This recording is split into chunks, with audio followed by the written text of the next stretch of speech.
Okay, let's unpack this. The last, 30 years?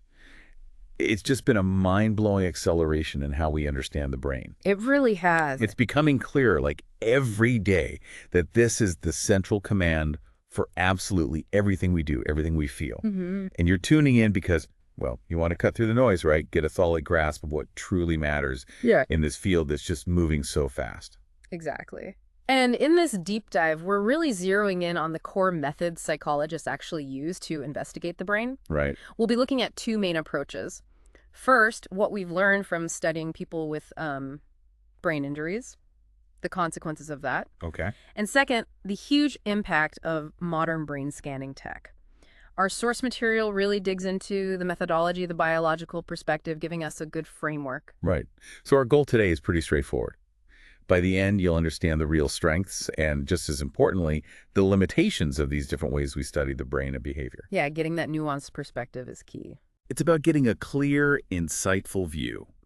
So let's start maybe with how researchers first tried to figure things out, before all the high-tech scanners. And that really takes us back to case studies of brain damage. Right. Before we had sophisticated tools, looking at individuals who'd naturally experienced brain injuries was, a key way to deduce what different brain parts might do. Yeah, it sounds a bit grim, but I guess it makes sense. Well, these unfortunate situations provided unique research opportunities, ethically speaking. Yeah, you can't exactly cause brain damage just to study it, can you? Precisely. So these case studies, we're talking really detailed long-term investigations, looking at someone's whole life almost. Exactly. They're often longitudinal. Researchers follow someone for years, tracking immediate effects, long-term effects. Okay. And they tend to be holistic, looking at a whole range of consequences, not just one narrow behavior. And to build that full picture, researchers often use something called triangulation. Triangulation. It sounds like using different angles. How does that apply here? That's basically it. There are a few types. First, data triangulation. That means using different kinds of information. So, say you're studying stress in the ID program. Our source mentions a study doing this across 5 schools.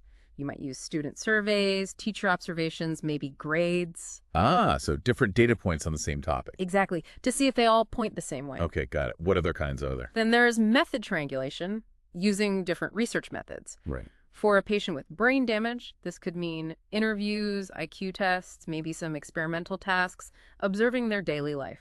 So you use lots of different tools to check the findings. Yeah, if multiple methods suggest the same thing, you feel more confident. There's also researcher triangulation. Multiple researchers look at the data independently and compare notes. And even theory triangulation, looking at the case through different theoretical lenses. That sounds incredibly thorough. Yeah. But case studies, especially brain damage, they have limitations, right? Our source points this out. Oh, absolutely. A big one is cause and effect. How so? Well, because the damage happened naturally, we didn't manipulate anything. So we can't say with 100% certainty that the damage caused a specific behavior change.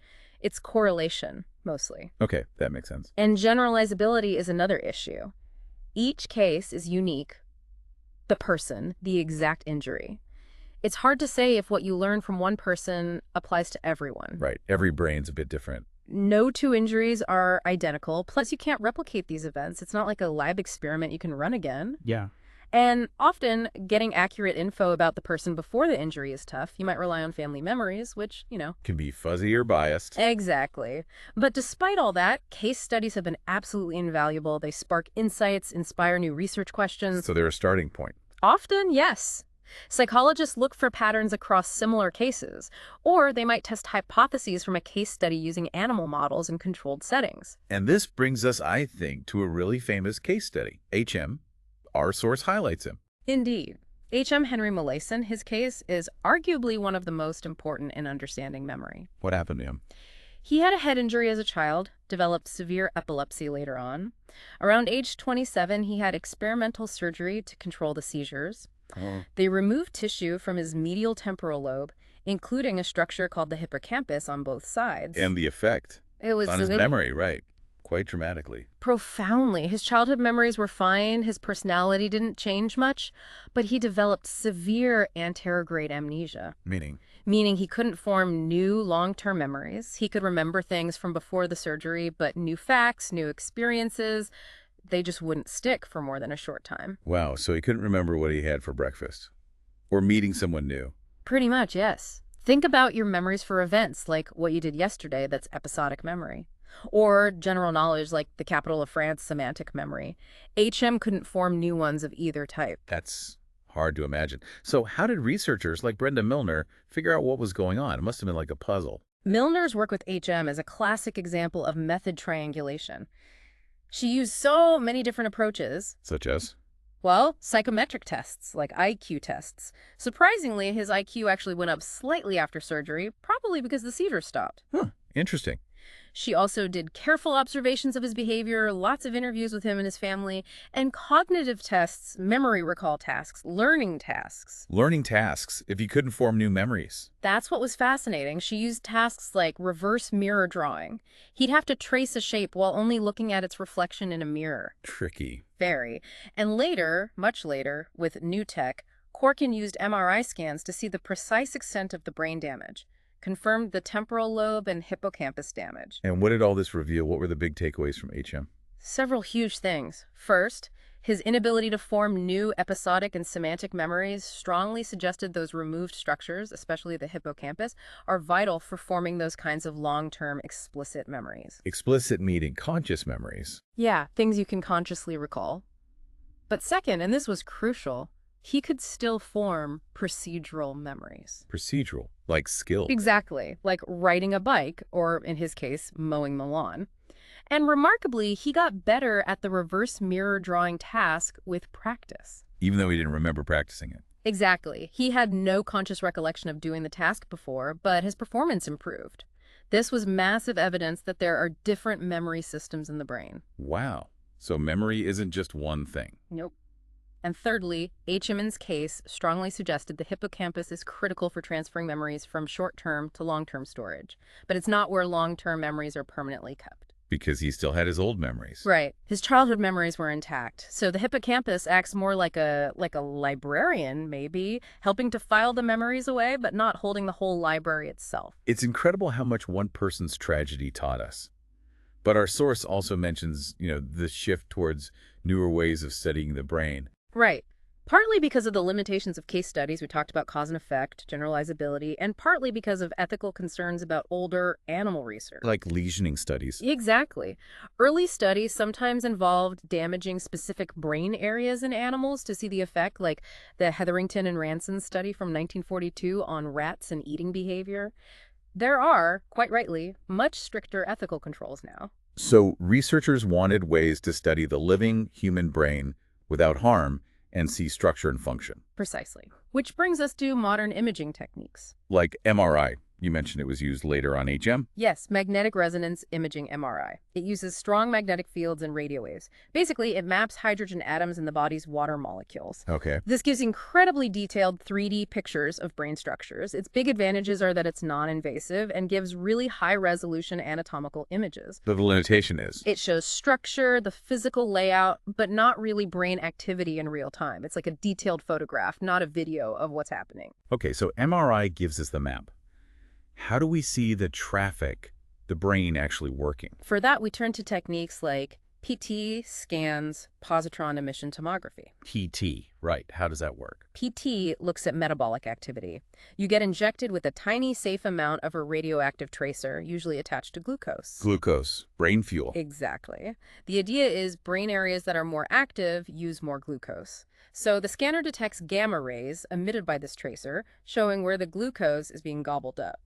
So high radioactivity means high activity. That's the assumption. You do tasks in the scanner, and it produces these colorful images showing which brain areas are lighting up. Sounds amazing, seeing the brain respond. But what are the downsides? Well, it is invasive because of the radioactive injection. That raises some ethical considerations, though the dose is low. Also, compared to newer methods, PET resolution isn't as sharp, and it's a bit slower. Which brings us to fMRI, functional MRI. Our source suggests this is kind of the workhorse now. It really is. Functional magnetic resonance imaging, or fMRI. It builds on MRI but detects activity. How? No radioactive stuff, right? Right, it's non-invasive. It works by tracking changes in blood flow and oxygen levels. Okay. The logic is, when a brain area works harder, it needs more oxygen. So more oxygen-rich blood flows to that area.